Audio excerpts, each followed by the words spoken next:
Hello and welcome back. So, today we are going to study chapter number 3, Disaster Management, from class 10th. So, disaster management, from the name itself, we can say that in this chapter we are going to study the various types of disasters and also hazards that we see happening around us and also learn how to manage those things. Okay, so first comes hazards and disaster. Now the first question is, what is the difference between hazard and disaster? Okay, the meaning is same. The only difference is that hazard is an event that has potential for causing injury or loss of life, and disaster is an unexpected event, okay, which also results in loss of the life and damage to life. Okay, there is only this is only the difference. So hazard, what it do actually? It cause threat to life, property, environment, normal processes. Hazards are natural and human induced. Okay, that is earthquakes, floods, tsunami, landslides, and droughts. These are some type of natural hazards. It exists in some of the geographical areas, and hazards mainly are human errors which can happen anywhere, anytime. Okay, so hazards may be active suddenly or build up slowly. Now coming on to disaster. Disasters are the occurrences caused due to some hazards that become active and they go out of control, and of course definitely they it results in a loss of property, life, environment, and everything is imbalanced, disturbing its normalcy. Okay, and it takes tremendous efforts by the entire nation to restore to coming back into a normal environment. Okay, so see over here we can see types of disaster: natural disasters and man-made disasters, which is a very common disaster we have already studied. Natural disasters means which occur naturally, that is earthquake, floods, landslides, tsunami, cyclone, droughts, precipitation, and cloudburst. Man-made disaster means caused by humans, that is road accidents, fire, industrial accidents, and biological hazards. Road accidents we know, we like whenever if there is a construction going on or heavy vehicles pass on, and we somehow if they meet with an accident, so the vehicles going on the road on the same path, it may lead to a damage, right, and also loss to life. Similarly, fire and industrial accidents, that means industrial accident, you might have heard oil tank burst. Why it happens? Because maybe the oil tank are stored in that area which is flammable, and of course it is very danger to keep oil or any material which can catch fire easily in a flammable area. So we have to be very much careful. And biological hazards means sewage, okay, harmful plants, viruses, which gives rise to a disease. Okay, now natural disaster, we know what are those.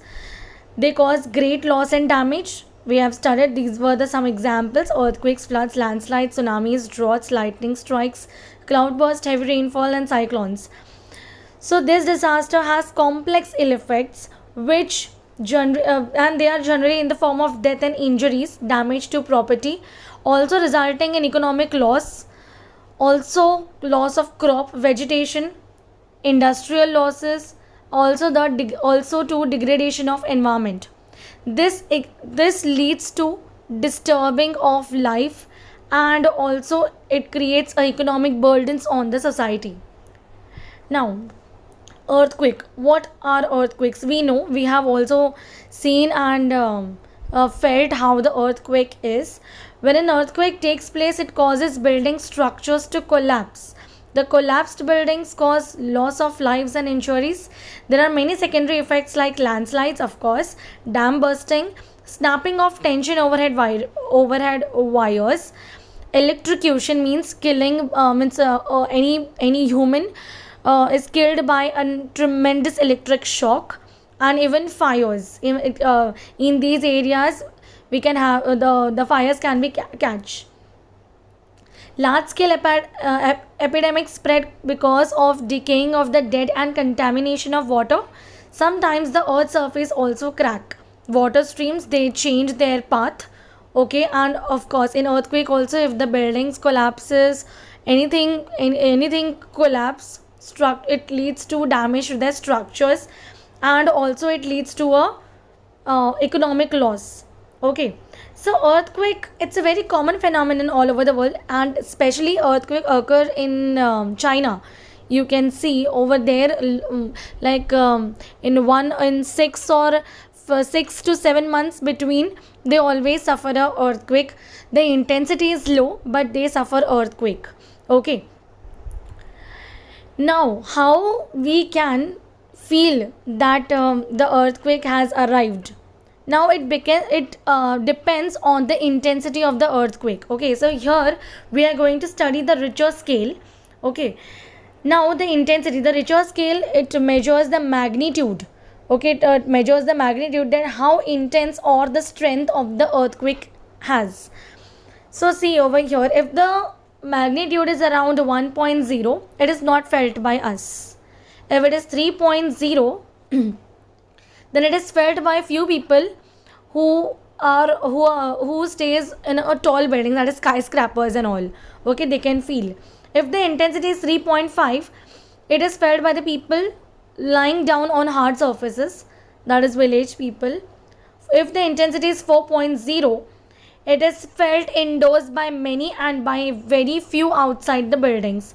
4.5, when the intensity is 4.5, it is generally felt by everyone. And if the intensity is 5.0, trees they sway away, chandeliers they begin to swing, loose objects shift and also sometimes fall and causing damage.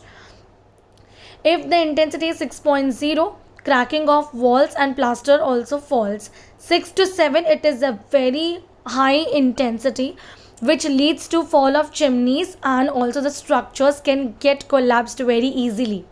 7.0, some structure collapse, also the pipes break. 7.5, ground cracks, many buildings collapse and landslides occur. 8.0, most buildings and bridges collapse. Now if the intensity is 8.0, that means it is completely, you can say, everything is destroyed, nothing will be left. Okay, until and unless it is new, I don't think so that will also be left. But in 8, that means it is a very high intensity. And here we have a hypothetical situation, that if it is greater by 10, now that situation have never arrived, but if it is, then everything, the whole world will be destroyed. Okay, and see over here they have written greater than 8, total destruction. It triggers a tsunami, because earthquake, it is already, it's come, it is on land, right? So it is obviously it is triggering tsunami if under oceanic surface. Now floods, what are floods? Floods occur in many countries of the world. Almost 65% of India's mainland is prone to floods. Now we are very much aware that what are floods. Okay, it can cause by heavy rainfall, tsunami, okay, etc. Many. But floods are of two types. Okay, the flowing ones and the sedentary ones. Flowing ones are because of overflowing rivers. If the rivers are overflowed, then the flood occurs. And sedentary floods are the ones which are caused by heavy rains and causes submergence of low-lying areas in urban centers, that means in village. Okay, the rain data and monitoring of water levels allows a fair warning period today. This ensures that people can be shifted to safer areas and help save their lives. Now we all are already aware of the Indian Meteorological Department. It always tells us that that today it's going to be a thunderstorm or a heavy rainfall. We have to try to stay indoors. Okay, so these are the alarming things, and also it is giving us safety measures to protect ourselves, right? Now effects of floods are in the form of submergence of areas causing damages to houses and properties. Of course, wherever there is a flood, and if the flood has occurred very badly, it destroys everything. Okay, it causes submergence of area, okay, particular area, a loss of a spoil of all vegetable crops, okay, drowning of people and also cattle. Now It also secondary effects are in the form of displacement of population, dam burst due to water pressure, damage to infrastructure, that is bridges, railway lines, power grids, mobile towers, and many more. Epidemics also get triggered after floods. Now epidemic, now one is pandemic and one is epidemic. Epidemic means it is only in the entire nation, not going outside the nation. So we have so many, like swine flu. That was an epidemic disease for some other country, but not for us. If swine flu would have spread in all over the world, that means globally, then it would have become pandemic like corona. But swine flu was a epidemic disease which was being spread by swine, that means pig. Okay, so here epidemics, what epidemic disease, how they caused? When these natural disaster takes place. Okay, now when the floods takes place, the water gets contaminated, everything gets damaged. Okay, economic losses, loss of vegetation. So because of that, we are suffering from, or a new, I can say in other words, the new epidemic takes place or new disease comes. Okay, now landslides. Landslide is a phenomenon where mud and rocks that form hills and mountains come sliding down with great force. This is due to natural causes like heavy rain or human intervention done through building of railway lines, digging canals, digging tunnels, mining for gravel, etc. Now this landslides, if you are aware, right now in the year 2020, when the pandemic was on, and it's still on, I can say, on the Western Express Highway, Mumbai Western Express Highway, we had a landslide near Goregaon. Right, Goregaon and Andheri Jogeshwari Goregaon. We had a landslide where there is a Times of India. You must, if you have visited there, you must know. Now, why the landslide occurred? Because there was a human intervention over there. Okay, because they constructed roads without, I think so, they interrupted the natural process actually. Okay, they have constructed a road, and in a meanwhile, as the time passes, it becomes weak, and that's why it was a landslide, and it actually damaged a lot. The roads were damaged and many things, and especially the poor people get affected, not the rich people who travel. Okay, they only get only their cars or their bikes get affected. Anyways, they have insurance, but poor people, they don't have anything, right? They get affected more. In 2005, several people, they lost their lives in Jui village in Raigad district of Maharashtra. In 2014, there was a massive landslide in Malin village in Pune district. Careful observation allows a fair judgment of a possible landslide so as to plan for precautionary measures. Definitely, we have to take precautions. So you can see over here, landslide at Malin village in Pune district 2014. Also here also, I don't remember the place. I think so in some mountain area there was a landslide recently, where I think so Kedarnath and somewhere, I don't remember the place, but recently there was a landslide and everything was stopped over there. Okay, tsunami.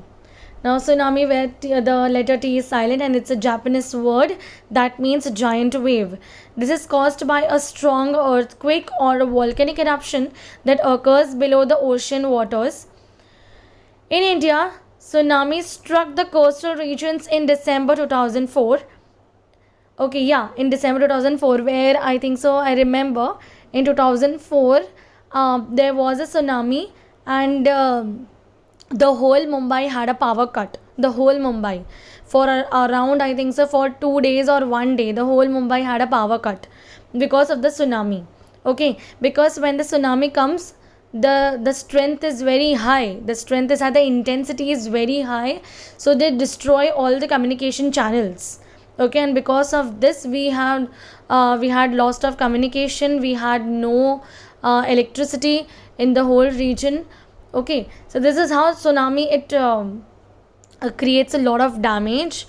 In March 2011, Japan suffered great loss due to tsunami. They had followed a massive earthquake. Tsunami waves are known to be as high as 30 meter. That means 30 meter means, height of a 10-story building approximately. Tsunami warning systems are now available in the world. Tsunami waves travel nearly up to 1 kilometer inland. It can submerge the coastal belt, destroy houses and infrastructure, and kill people because of drowning and collapsing of infrastructure. The secondary effects are disruption of communications, spread of epidemics, and loss of coastal crops. It is not very similar to floods. It is more than the floods, but it gives the damage. Means we really suffer a very bad economic loss. Okay, but right now, due to a technology, advanced technology, we have warning systems in the whole world globally. We have. Okay, but when the I hope tsunami never comes, but if it comes, it really destroys many things and takes people life, and some people are they go in depression because of this tsunami, because the it creates a loss of property also. Okay, what you have purchased, what you have whatever you have put down all your efforts to buy something, and there if tsunami comes and take everything's off, you means that particular person, they go in a very bad situation, a depression, I must say, and they don't survive. Okay, so tsunami is that is natural disaster. So you can see the image over here, a picture showing tsunami waves. So you can see the height of this. Cyclones, very much aware, because even cyclones have crossed Mumbai recently, and even now it's also going to come, I think so. I think so in 10-15 days there was a news I heard, but recently also the cyclones passed Mumbai. It just touched the Mumbai, and very badly gateway of India was fully flooded, and it was full of garbage, I can say. Okay, if you have if you have seen the images, it was full of garbage just because of cyclone. Okay, because we know that natural thing, they don't keep anything inside them. The water never keeps anything inside them. They always throw it out by earthquake or by any means, they just vomit it up. Okay, so cyclones, what are cyclones? In general words, I can say it is a rotating wind which is in an inward direction when the pressure is low in a particular region. Okay, so cyclones are climatic hazards. It originates on land masses as well as oceanic water surfaces. The latter ones are more frequent and violent. Cyclones, what it does, it damage houses, infrastructure, uproot trees, and also electric poles. Now you must have heard right now recently, when the cyclones, when it came right in the areas of Gujarat, when it was passing, I think so, the west side of India, Goa was fully damaged. The trees were uprooted, the electric poles was fallen down. Okay, where many things happened. Okay, overhead cables, cutting lines of communication. So cyclones are accompanied by rain in the coastal areas. Anyways, Goa is also a coastal area. India's east coast experiences cyclones quite often. East coast, cyclonic winds are known to travel at speed of greater than 200 km per hour. 200 km per hour means faster than the train. Okay, faster than the express train. The nucleus may be of high pressure or low pressure around which the surrounding air spins. Okay, so cyclones, how they spin? Either they spin clockwise or anti-clockwise, and may be termed as cyclones and anticyclones. So satellites also, they do give us warnings of building up of a cyclone and its movement pattern. Okay, this is also handled by Indian Meteorological Department. Droughts, heavy precipitation and cloudburst. It's very easy to read also. By reading also you will understand. While heavy precipitation and cloudburst are sudden and more local in their geographical expanse, the droughts are slow in becoming effective and cover vast tracts of landmass. Warning of cloudburst and precipitation is now available through weather radars. Drought conditions depend upon rainfall and groundwater level, of course. Okay, these can be predicted on the basis of rainfall data and measurement of water tables. Man-made disaster, we know road accidents are very common phenomenon in India. It is why it happens, because lack of discipline. Okay, we don't follow the rules, we don't follow traffic signals. Because of this, in a hurry, what we do, we just land into an accident, and uh, which gives our family uh, tension, more tension, and nothing else. Okay. Sometimes uh, we also, sometimes what happens when the road accident takes place, we may survive, but that survival is equal to death, because we may lose some part of our body. Okay, our bones may be ruptured or damaged or fractured, you can say. Maybe you cannot walk, maybe you cannot live your life to the fullest. Okay, that's why we have to be follow all the rules. Now, how the road accidents occur? Rash driving, not following the traffic rules like jumping the red signal, not maintaining the driver norm. Also, many accidents also occur because of bad road and weather condition. Pedestrians crossing the roads without due precaution is also a major reason. Okay, now pedestrians, what they do now, how in India it happens, they just give the hand and they make you stop, and this is very foolish, a very nonsense behavior, I can say, that showing the hand makes the vehicle stop. This is not absolutely done. What if the driver is new and he may not stop? So you should follow the rule. If the pedestrian signal is green, then only you have to walk. If it's red, you don't have to. Sometimes also the road accidents occur when the animals come in between all of a sudden. So what do, you expect that rash, we will do a rash driving on highways and everything.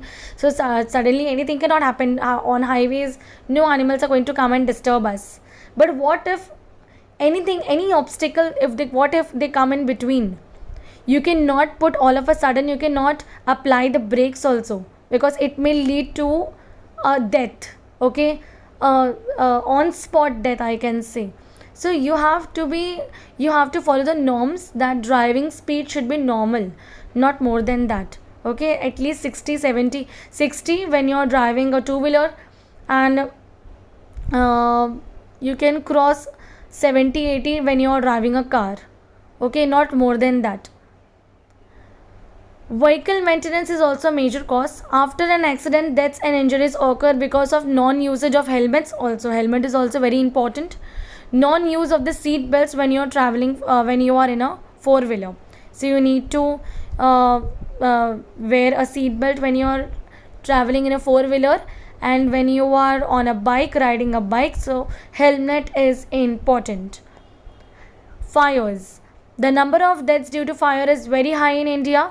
Nearly 8% of all deaths in India occur due to fires. We hear of fires during festive season as people use firecrackers. We also see domestic fires occurring while using cooking gas. Fires also occur in industries due to failure of machines and industrial processes. So, industrial accidents, biological hazards, and prevention and preparedness. Now we know, as I have already told you all, that what are industrial accidents. Mainly all the industries, they have they are chemical industries, oil industries, and if they are in the region of a flame, if they are in a flammable region, so the tank may get burst. Okay, the chemical may spill out, gas leakage, and very much a very a popular incident, which can be remembered, that is Bhopal gas tragedy, which was in the year 1984. It was the worst known industrial accident in India. Okay. However, industrial accidents are also known to occur also as a result of some natural calamities. Biological hazards, as I have told you all, biological hazards, how it occurs: if the sewage is not cleaned, it's unhygienic. Okay, not the hygienic is not proper. Harmful plants, it epidemic disease, it may give rise to epidemic disease. Okay, what we can do to prevent biological hazards: we should not allow water to accumulate in a region, because if we give chance to, if the water has been accumulated, okay, what it may give rise to, it may give rise to mosquitoes. Okay, which malaria, dengue, chikungunya, it can happen. Okay, contamination of food and contamination of water can lead to diarrhea. Okay, which is very bad, jaundice. Okay, These are the common diseases that spread through water and food contamination and also mosquito breeding. Prevention and preparedness. These are the two components of disaster management which we will see what we can do to prevent and prepare ourselves to face this problem. Now, how we can prevent ourselves in these whenever we have any disaster? So here we have to play a very important role in preventing a disaster. Okay. Now see, natural disaster cannot be prevented, but we can take precautions, right? We have to take precaution. So, and also we should take precaution to protect lives and infrastructure that could be taken to avoid losses and destruction. These actions are called mitigation. Okay. Now preparedness. One must be prepared to protect ourselves. Okay.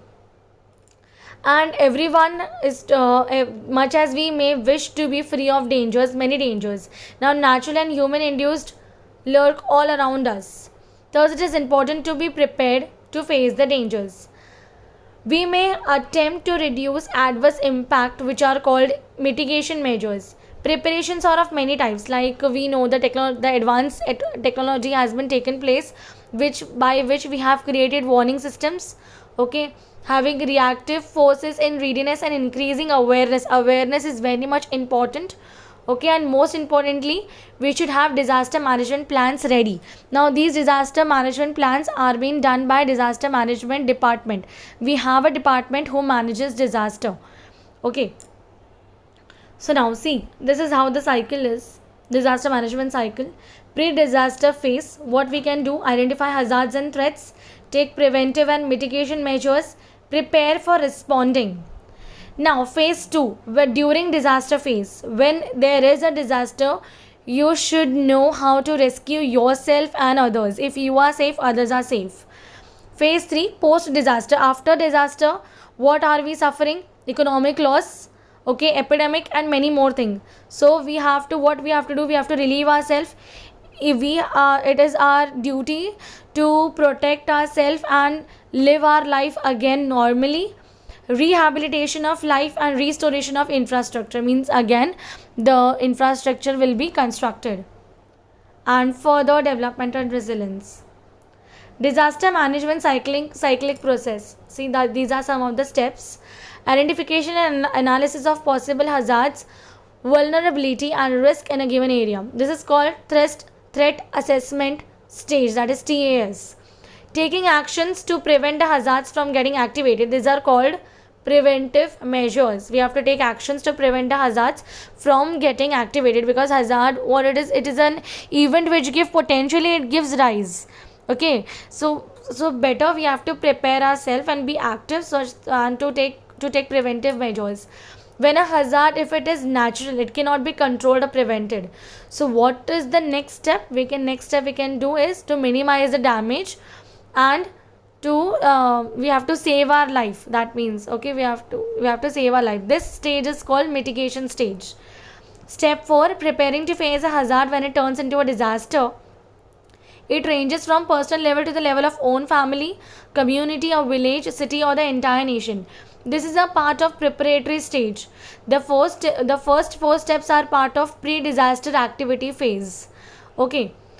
Step 5, actual response. We have to save our lives, infrastructure by evacuating these hazardous area and also rescuing people. Okay. Step 6, relief and rehabilitation of affected population.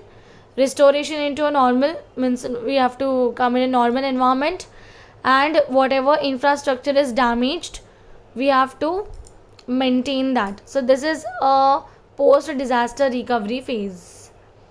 Now the notes will be provided. So this was the chapter, children. Notes will be provided to you in the NLP app. Okay, so please do complete your books, and for the first term our 3 chapters are done. So meet you in the second term, children. Take care and have a great time.